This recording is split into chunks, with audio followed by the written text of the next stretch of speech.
किबला बाबा जी के उर्स में तशरीफ लाने वाले आशिकान रसूल, अस्सलामु अलैकुम व रहमतुल्लाहि व बरकातुहू।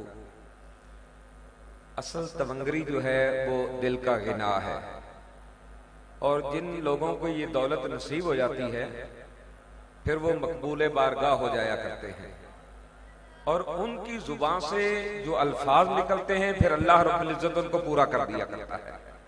और ऐसे लोग ना तो किसी का खौफ रखते हैं और ना किसी से जाहिरन डरते हैं, ना अंदर से किसी से डरते हैं।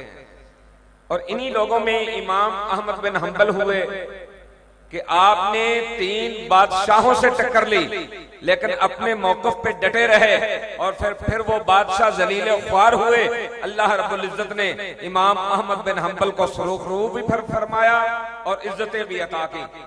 और अगर इस सदी को देखा जाए तो इस सदी में मुजद्दिद आज़म रवां सदी, मुहद्दिस कबीर, शेखुल कुरान, उस्ताजुल उलमा हजरत अल्लामा मौलाना किबला अमीरुल मुजाहिदीन हाफिज खादिम हुसैन रज़वी रहमतुल्लाह अलैह, आप उन लोगों में से एक हैं कि आपकी जुबान से जो निकला अल्लाह ने पूरा फरमाया।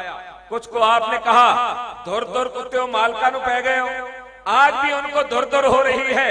कुछ को आपने जुबान से निकला कि इन्हों या अल्लाह कलिया कलिया करके जलील करना है। आज जो कल्ले कल्ले होके जलील हो रहे हैं। और एक बात और भी ध्यान में रखे, मैंने अपने कानों से सुना किबला बाबा जी ने फरमाया था कि ये अल्लाह के राजों में से एक राज है, तहरीक लब्बैक की हुकूमत आएगी और हुजूर का दीन तख्त पे आएगा। आप इस कामिल यकीन के साथ मेहनत करें, जड़ते रहें और रात दिन मेहनत करें। इंशाअल्लाह अज़ीज वो दिन दूर नहीं है कि हुजूर का दीन तख्त पे होगा, ताजदार खत्म नबूवत।